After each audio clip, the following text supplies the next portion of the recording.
I'm Johnny Mac, poolside once again with your daily comedy news. It's gorgeous out. Did you see Joe Biden met with world leaders at the G7? Seth Meyers said, Biden's message at these meetings has been simple. America is back, like the McRib. America's back for a limited time only. Offer not valid in Florida. Trevor Noah.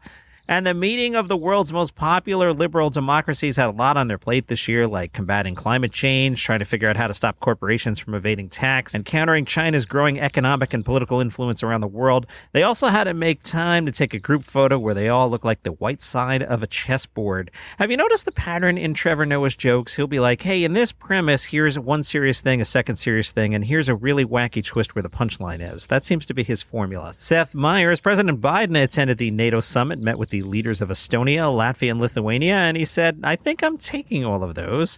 Jimmy Fallon, everybody wanted something from Biden. Germany asked to stand up to Russia. The UK told him to keep an eye on China, and France wants him to renew Emily in Paris for a third season. James Corden said, capping off a weekend of G7 meetings, President Biden met with Queen Elizabeth.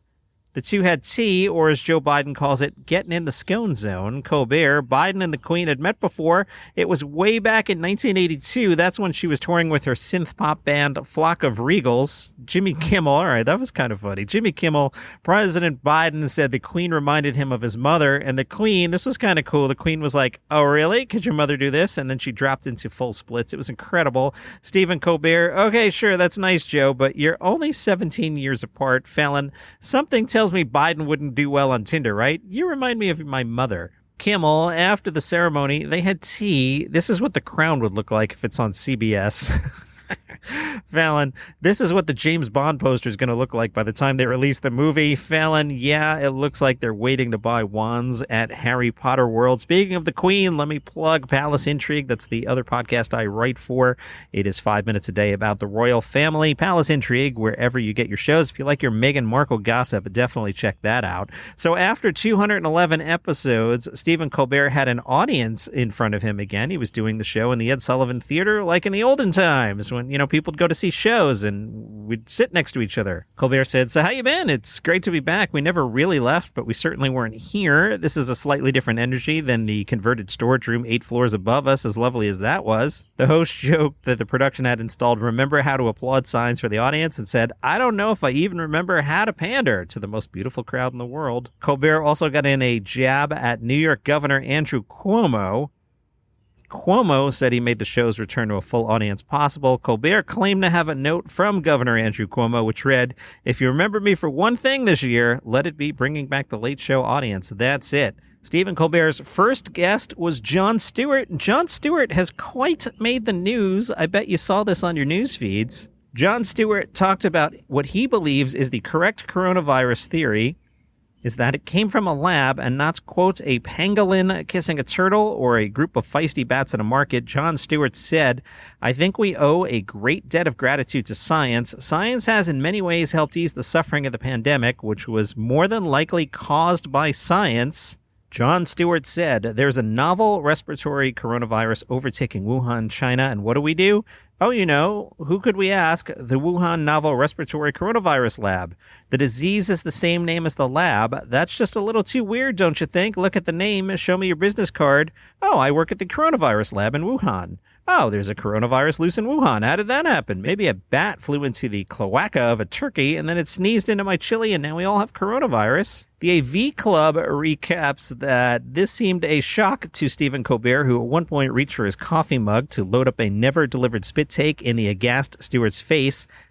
Colbert asked Jon Stewart how long he's been working for conspiracy kook, sensationist, dimwit, and guy band from YouTube for spreading coronavirus misinformation Republican Senator Ron Johnson. But while Stewart was doing an extended bit, it wasn't entirely a bit. Sounds like it was pretty interesting. Hey, George Lopez news. Nope, has nothing to do with food. I know you're shocked. It has something to do with comedy. George Lopez apparently getting into comedy. NBC has put a pilot commitment to a new George Lopez comedy. George Lopez and his real-life daughter, Mayan Lopez, will star in a working-class family comedy about dysfunction, reconnection, and all the pain and joy in between. It is called Lopez versus Lopez. I'm hoping it is set at a taco restaurant, maybe a brewery. You never know what George Lopez is up to. Still no confirmation on that cannabis story from the other day, by the way. Don't forget, you guys have homework. You got to go to lopeztacos.com, price out some items, see if you can, you don't have to order them, just see if you can find out how much things cost. Report back to me on Instagram at Daily Comedy News. From 48hills.com, your home for comedy news, Brian Posehn is back on tour. Each show kicks off with a quick How I Spent COVID recap. Brian Posehn dishes about everything else going on in his life, from being a dad and a dog owner to his broader worldly concerns in between his trips to his favorite local Chinese restaurant, the House of Nanking. Posehn says, I have a lot of new stuff, a whole pandemic's worth. He's also got some career goals, saying, I'm not done. It would be super cool to be in a good Marvel movie. He does not count Fantastic Four Rise of the Silver Surfer as a good Marvel movie, or a DC film, or a horror flick, or where I have a bigger part, protagonist or antagonist. I'd love to be in a Blumhouse horror film that a billion people can see. Whitney Cummings is also back on tour. Her tour is called the Touch Me Tour. She names her tours the same way Chelsea Handler does, apparently. Whitney Cummings said, over the past year, I've had a lot of time to drink, but also to work on ways to connect with comedy fans through my podcast and social media. And even though we've all been so far away from each other, I feel closer than ever to the people who follow me. I went from putting out a well-polished hour comedy special every couple of years to sharing my personal life daily, and frankly, secrets I shouldn't even tell my therapist. I can't wait to get back in venues with comedy fans and get every other disease besides COVID. And Kevin Hart talked about a topic that I'm just bored with. I can't believe we're still talking about cancel culture, but why not? He spoke to the Sunday Times, not the New York version, the UK version. Kevin Hart said, were people supposed to operate perfectly all the time? I don't understand. I don't expect perfection from my kids. I don't expect from my wife, friends, employees. Because last I checked, the only way to grow up is from screwing up. I don't know a kid who hasn't screwed up or done some dumb stuff. He used some curse words there. I've been canceled, 3 or 4 times? Never bothered me. If you allow it to have an effect on you, it will. Personally, that's not how I operate. I understand people are human. Everyone can change. It's like jail. People get locked up so they can be taught a lesson when they get out. They're supposed to be better, but if they come out and people go, I'm not giving you a job because you were in jail, then why the F did I go to jail? That was my punishment. How do you not give these people a shot? They're all saying life should be over because of a mistake. Your life should end. There should be no opportunity to change. What are you talking about? And who are you to make that decision? He talked about censoring his material, saying, you're thinking that things you say will come back and bite you on the behind. I can't be the comic today that I was when I got into this. He said ruffling feathers with an off-color joke is not necessarily about cancel culture. It's backlash. It's about the intent behind what you say.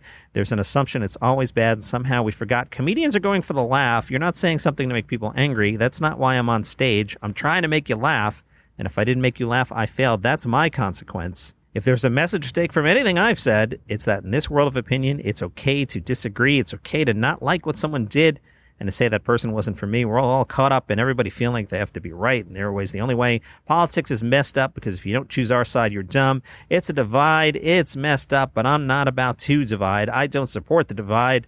I put everyone in the bleeping building. We all come to this building Kevin Hart is in, and we all laugh. I bring people together, like it or not. Oh, there's more. If people want to pull up stuff, go back to the same old tweets of old. Go ahead. There's nothing I can do.